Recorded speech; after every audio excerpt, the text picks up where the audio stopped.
Hola, hola, muy buenas tardes, que tengan un excelente inicio de mes. Que tenemos el mes de mayo. El mes de mayo es una convergencia en los primeros días del mes, que estamos haciendo una transición del dragón, de la creatividad, a la serpiente que tiene que ver el conocimiento. Y bueno, hoy tenemos una magnífica entrevista donde vamos a reconocer y valorar quiénes han sido las personas que han estado cuidando lo que es todo el linaje de la espirulina. La espirulina que tú consumes y llega a tu casa, a tu alacena, hay un trabajo en conjunto de muchas otras personas y tiene su propia historia, una historia de por qué existe esta espirulina, que es Alga spirulina máxima.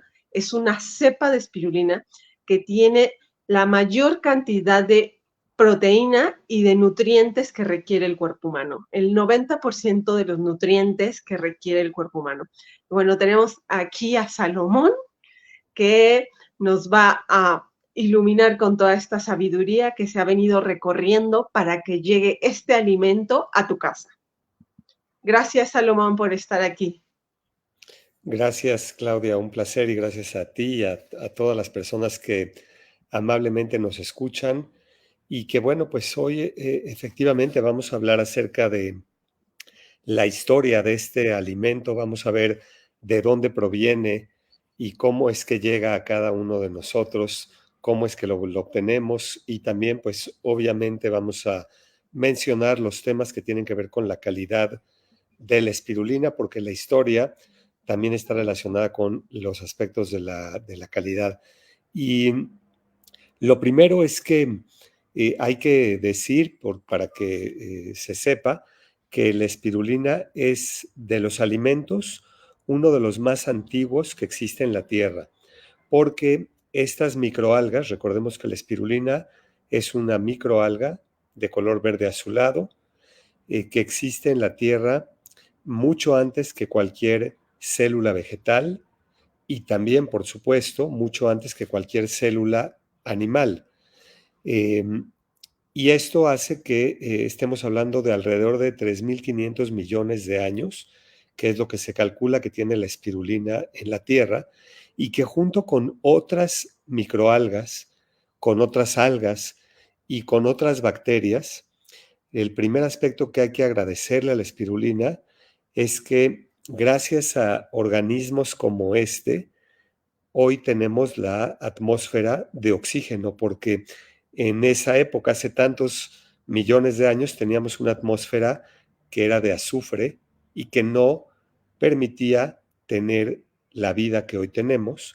Había muy pocos organismos con vida que podían resistir a esas condiciones de no tener oxígeno, y que en el caso de la espirulina, pues esto se dio, ¿no? Y de hecho, eh, lo interesante es que la espirulina es de los primeros microorganismos que tuvieron la capacidad de empezar a producir en grandes cantidades oxígeno y poco a poco la atmósfera en la que vivimos se fue haciendo una atmósfera de oxígeno, que es lo que permitió el que haya, que lo que hoy tenemos, organismos de origen vegetal, que son las plantas, y animales, ¿no? Todos los organismos de origen animal, las células de origen animal, pero que todo esto les estoy hablando de el transcurso de muchísimos años de la evolución.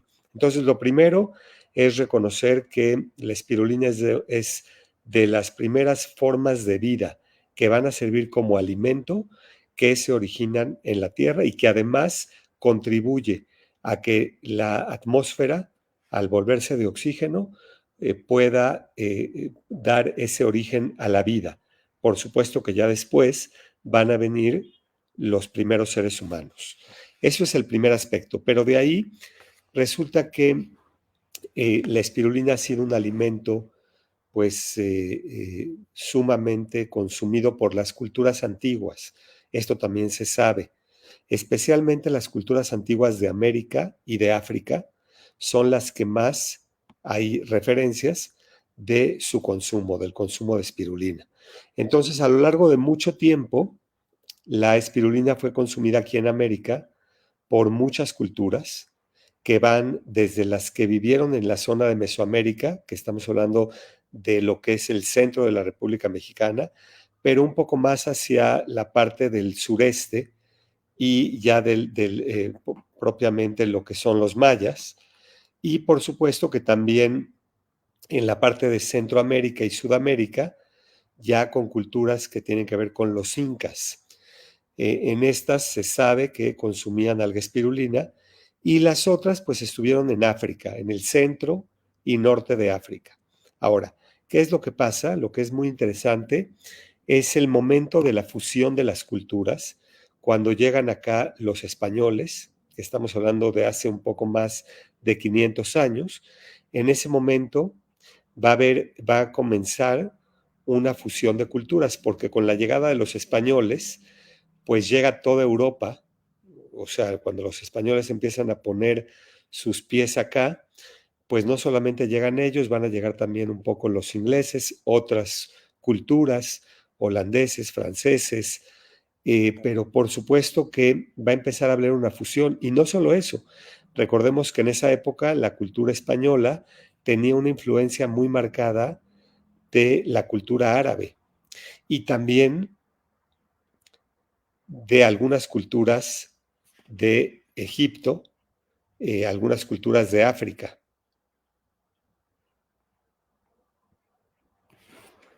Ahí no sé si estamos bien con la conexión, Claudia, o estás escuchando, porque de repente te dejé de ver.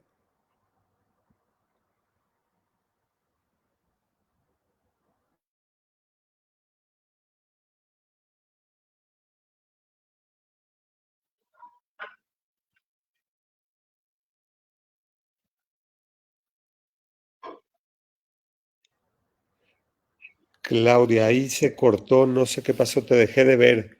Aquí continúo, Salomón, como que de repente se cortó un poquito la señal y luego se volvió a abrir. Pero Ok, sí, continuamos entonces. sí, Ok, entonces lo que estábamos diciendo es que la espirulina, pues, fue un alimento muy común de muchas culturas antiguas de América que lo estuvieron consumiendo. Hablábamos de especialmente toda la zona de Mesoamérica en México, pero también un poco más hacia la península de Yucatán, la zona de Chiapas con los mayas, Centroamérica también con la cultura maya y también la cultura inca en lo que ya es desde Colombia para abajo en Sudamérica, toda la parte de Perú, el norte de Chile, un poco Argentina, Bolivia. Entonces, culturas que fueron pasando a lo largo de los tiempos en esta zona consumieron, se sabe que consumían la espirulina. Por supuesto que también esto mismo, hay referencias de que también algunas culturas en África consumían la espirulina en aquella época, especialmente en el centro y en el norte de África.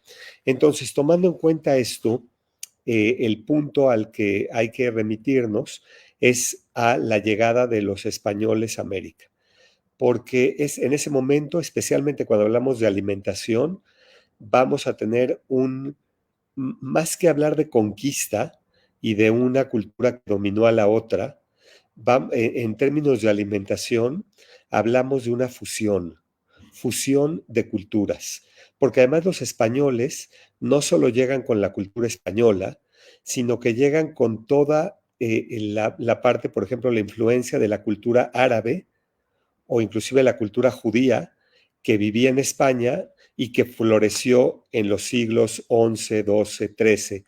Entonces, toda esta riqueza de lo que pasaba en España va a llegar a América y además en España pues había mucha influencia de otras culturas de Europa y también de Asia. Entonces, todo esto es lo que va a llegar a América y se va a producir una fusión de culturas en donde lo primero que van a hacer los españoles es que van a venir a tratar de contar, porque venían enviados por los reyes de España y por otras personas que tenían pues poder en esa época.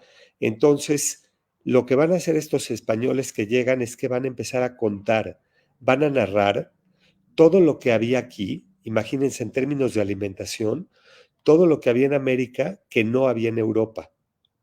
Y entonces van a empezar a contar, por ejemplo, cómo se encontraron con frutos que no conocían en Europa, como el zapote o como el fruto del cacao, el jitomate o los tomates, las mismas papas no las conocían en Europa. Entonces va a empezar a haber un intercambio muy interesante y muy rico de alimentos que no se conocían. Y dentro de estos, los españoles se van a encontrar con un alimento que era como una especie de limo o lodo de color verde azulado, que especialmente en esa época los antiguos mexicanos sacaban del lago de Texcoco y le llamaban tecuitlatl o teocuitláhuatl. De hecho, el nombre original es teocuitláhuatl, y luego los españoles lo redujeron por las cuestiones de la pronunciación a tecuitlatl, que este nombre tiene que ver con significa extracto de las rocas o lo que se desprende de las piedras. Y lo que sucede es que en el lago de Texcoco se formaban unas costras de sal que parecían piedras, que hasta hoy se les conoce como tequesquite, y la espirulina que crecía especialmente en este lago de Texcoco eh, parecía como si brotara de estas piedras, de estas formaciones de sal. Entonces también a la espirulina se le conoce como el nombre viene como extracto o lo que sale de estas piedras, pero también hay que mencionarlo, es como si fuera el excremento de estas piedras, lo que salía, digamos, lo que se obtenía de estas piedras de sal. Y cuando llegaron los españoles, ellos también lo probaron y lo empezaron a consumir. Sin embargo, aquí vamos a ver que vamos a tener, digamos, dos clases de suertes que pasaron con los alimentos que los españoles iban encontrando, especialmente en la región de Mesoamérica. Por un lado, tenemos alimentos como el cacao o el jitomate o, por ejemplo, el mismo maíz, que no se conocían en Europa y que gracias a la llegada de los europeos, estos alimentos se empezaron a potenciar porque los europeos empezaron a utilizar el maíz, el jitomate, bueno, todo lo que hicieron la industria europea de los chocolates, no sería lo que es hoy si no hubieran conocido el cacao, ¿no? Y el cacao venía de aquí. Entonces, estos alimentos se difundieron completamente, no solamente en Europa, sino que por todo el mundo. Pero hubo alimentos que no tuvieron esta misma suerte, porque eran alimentos que se relacionaban con algunos rituales de aquí, y los españoles pues también venían con una consigna de evangelizar, de tratar de convertir, de jalar seguidores a través de principalmente la Iglesia Católica. Entonces, alimentos, por ejemplo, como el amaranto, que eran usados en varios rituales del Día de Muertos, o alimentos como la chía, que eran bastante extraños, no tuvieron este mismo potencial. Sí se reconocieron, en las crónicas de los españoles están, pero no le dieron mucha importancia. Y lo mismo pasó con la espirulina. Además de que la espirulina es un alimento acuático, que proviene de los lagos, y algo que empezó a pasar a lo largo de la colonia es que se empezaron a secar muchos ríos y muchos lagos, y entonces muchos alimentos que venían de cuerpos acuáticos como la espirulina empezaron a caer en el olvido. Entonces, a lo largo o sea, después de esta conquista donde se dio la fusión, lo que empezó a pasar es que algunos alimentos fueron quedando en el olvido y otros tuvieron un gran empuje y una gran potencialización al momento de que llegan a Europa, y los europeos le dan mucho lugar a estos alimentos, ¿no? Como mencionábamos, el cacao, la papa, el maíz. La espirulina, conforme fue pasando el tiempo, fue cayendo en desuso. Cada vez aquí se olvidaban más de su consumo y pues los españoles tampoco la consumían, ¿no? Entonces, bueno, pues esto, hasta aquí vamos a llegar a esta primera fase porque vamos a entrar ahora en la etapa moderna, qué es lo que sucede para que podamos entender cómo llega la espirulina hoy a nuestras mesas. Entonces resulta que fue ya hasta los años 60 del siglo pasado, o sea, del siglo XX, les estoy hablando de 1960, 1970, en donde en el lago de Texcoco hay una empresa muy grande que se llamaba Sosa Texcoco. Esta empresa Sosa Texcoco se dedicaba a extraer la sosa cáustica y la sacaban del lago de Texcoco. Aquí en México, en el norte del país, también había producción de esta sosa cáustica que sirve para hacer muchos otros productos en la industria química. Pero de pronto se dieron cuenta que Texcoco era un lugar que producía altas cantidades de esta sosa cáustica. Y lo curioso es que conforme empezó a trabajar esta empresa, de pronto en Texcoco, en una zona que se le conoce como el Caracol, que es como un lugar muy especial de Texcoco, se dieron cuenta esta empresa Sosa Texcoco que crecía una cosa verde azulada que no conocían, que no sabían qué era, y entonces, como era una industria química, deciden mandar muestras al Instituto Francés del Petróleo. Mandan muestras de esto que crecía en el lago a Francia. Ahora, en Francia estaban ocurriendo muchas cosas al mismo tiempo. En Francia, algunos científicos franceses, en conjunto con otros científicos de Bélgica, estaban eh, muy impresionados porque habían hecho una gira por el norte de África y el centro de África, donde se habían encontrado, nosotros es muy conocido que el continente africano se ha caracterizado por ser un continente en el que predomina la desnutrición. Y el continente africano pues ha tenido, especialmente a finales del siglo XIX, XX, África ha sufrido de desnutrición y los europeos trataban de comprender qué estaba pasando en África, porque resulta que se encontraron, ellos tenían muchas campañas para favorecer la nutrición en el norte de África, pero de pronto se encontraron con una cultura que era la excepción, que no solo no tenían desnutrición, sino que ellos eh, tenían grandes privilegios en cuanto a que eran muy longevos, eran muy saludables, tenían un estilo de vida muy saludable y los europeos recogieron ahí muestras de lo que comían. Esta tribu especialmente se le conoce como la tribu de los canembús.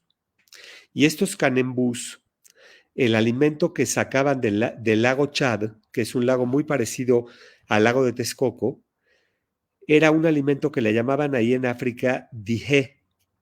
Y este dihé era pues muy consumido y entonces los europeos toman muestras porque dicen, ¿cómo es posible que aquí los que viven alrededor de esta parte del lago están muy saludables? Y cuando llega esto a Europa y lo analizan, se dan cuenta que es un alimento en forma espiralada y le llaman espirulina. Este es el primer momento que a la espirulina, estamos hablando de la década de los 60, en donde a la espirulina le van a llamar así. Este nombre tiene que ver con la forma que encontraron en el microscopio. Nadie más la había visto al microscopio antes y entonces la espirulina queda, o sea, el tecuitlatl de los mexicanos, de los antiguos mexicanos, y el dije de los africanos va a tener este nombre por primera vez que se va a llamar espirulina. Pero lo curioso es que las muestras que llegaron de México al Instituto Francés del Petróleo, cuando las analizan, se dan cuenta que son espirulina, que lo mismo que se consumía en el norte de África, alrededor del lago Chad, se consumía también en México Entonces, fíjense ustedes, hace 500 años los españoles no conocían la espirulina y los antiguos mexicanos les enseñaron a comerla y les dijeron, esto es espirulina, y los españoles no les pareció tan interesante, pero aprendieron de lo que aquí les dijimos. 500 años después, aquí en México ya nos habíamos olvidado de la espirulina y mandamos muestras para que las analicen y los franceses nos vienen a decir, señores, ustedes tienen ahí en sus manos un alimento muy especial que es el alga espirulina y por favor coléctenlo, coséchenlo para que lo puedan consumir. Y entonces en Sosa Texcoco se forma una empresa que pertenece a Sosa Texcoco muy chiquita que se va a llamar Espirulina Mexicana y que se va a encargar con la ayuda de los franceses y con el conocimiento ancestral que ya se tenía, que ahí se empieza a recuperar, de cultivar y cosechar lo que crecía en el lago de Texcoco, especialmente en el Caracol, que era un lugar que desde el aire se ve como un caracol, justamente como una espiral, que es el lugar del lago de Texcoco donde exactamente ahí crecía la espirulina. Entonces, esta empresa realmente lo único que tenía que hacer era obtenerla. No tenían que hacer absolutamente nada más que recogerla. La espirulina crecía de manera abundante ahí. Y se empiezan a dar cuenta que es un alimento con mucho potencial, se empieza a llevar a muchos programas de gobierno y, de hecho, muchos países empiezan a comprar espirulina de México. Japón, Alemania, la misma Francia, Italia, Estados Unidos, empiezan a adquirir espirulina. Y quiero darles un dato. Si hoy juntamos toda la espirulina que se produce en el mundo hoy en el año 2024, no llegamos todavía a la cantidad que producía Sosa Texcoco a finales del siglo XX. Toda la espirulina del mundo venía de México. Pero aquí no termina la historia. La historia termina, o la historia va, porque la historia no termina, se sigue contando, pero vamos en el momento en el que a finales del siglo XX, lo que va a suceder es que la empresa Sosa Texcoco, por intereses que tienen que ver con la sosa cáustica, que era el mayor negocio de Sosa Texcoco, la espirulina era el 1% o menos, privatizan la empresa Sosa Texcoco.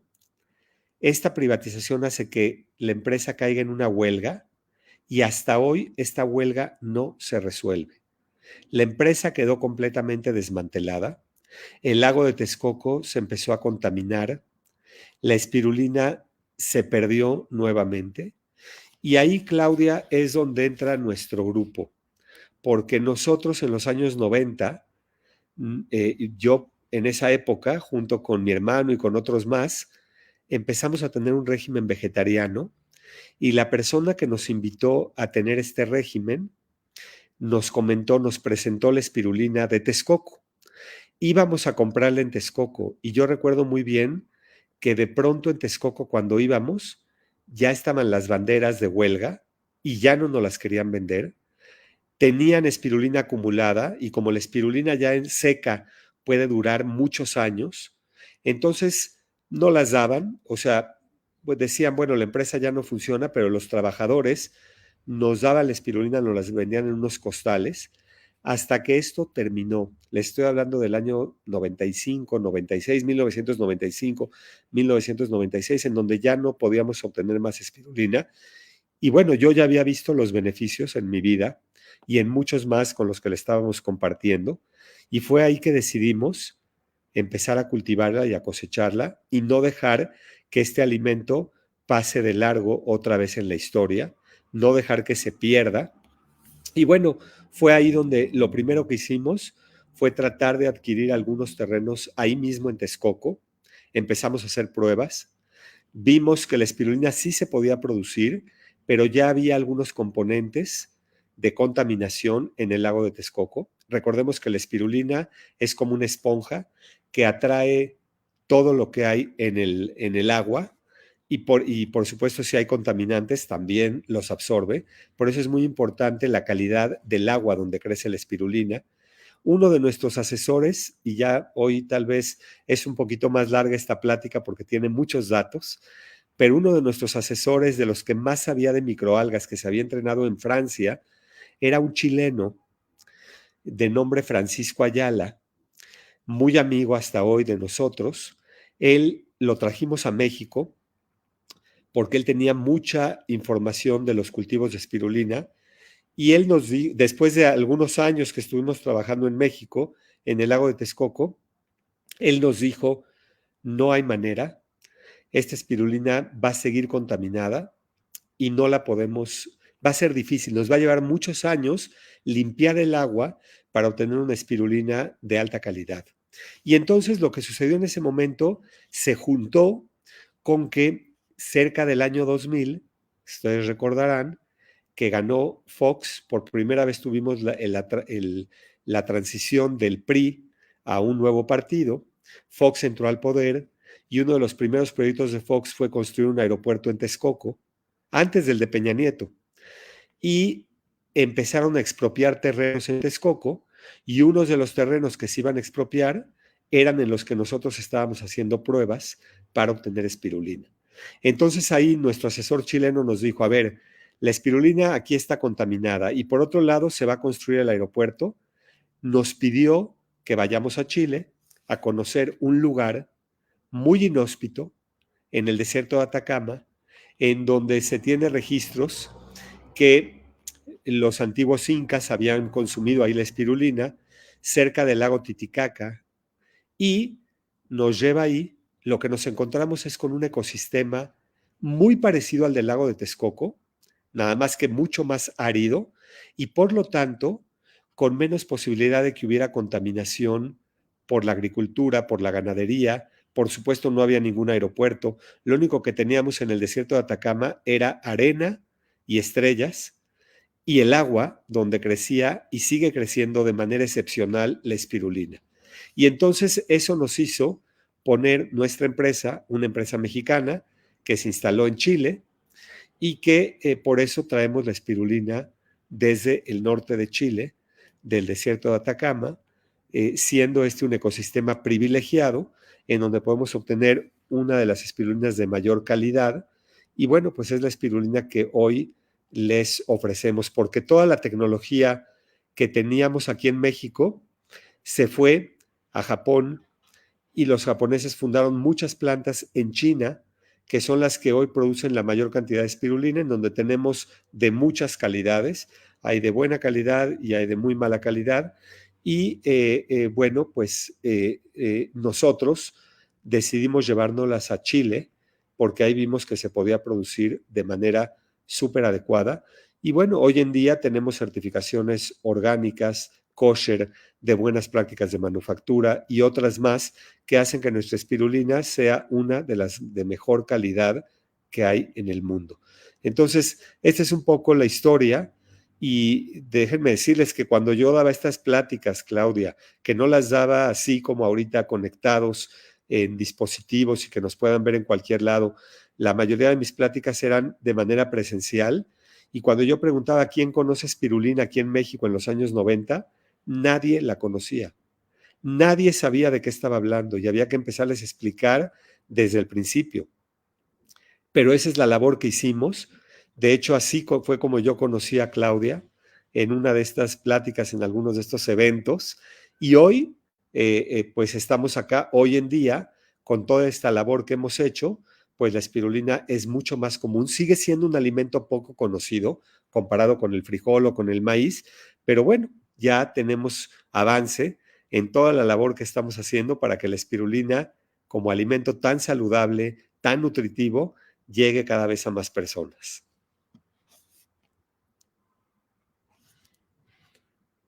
Gracias, Salomón. Sí, precisamente, sabes, ahorita que me hiciste recordar, mi primer contacto con el alga espirulina fue a través de un mazapán. O sea, fue a través de probar un mazapán y que empezara yo a ver qué era lo que contenía. Y yo dije, wow, alga espirulina. Y de ahí se me abrió el universo de reconocer que me estaba comiendo un súper alimento. Y es súper interesante lo que has compartido hoy, porque es una conexión de continentes realmente. O sea, como toda este orden lógico de decir lo que los mexicanos tenían, como que en un momento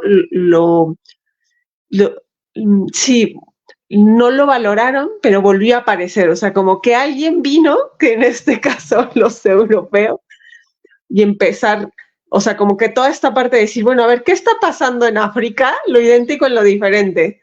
En África tenían esa espirulina que también los mexicanos, y que ellos lo estuvieran ahora sí que cultivando, valorando, y bueno, y que por tu parte empezaste a cultivarlo en México, y como toda esta continuidad y la sincronicidad también con Chile, porque actualmente esto se produce en Chile. Entonces, date cuenta como toda esta combinación, África, Europa, América, y que es un alimento súper nutritivo.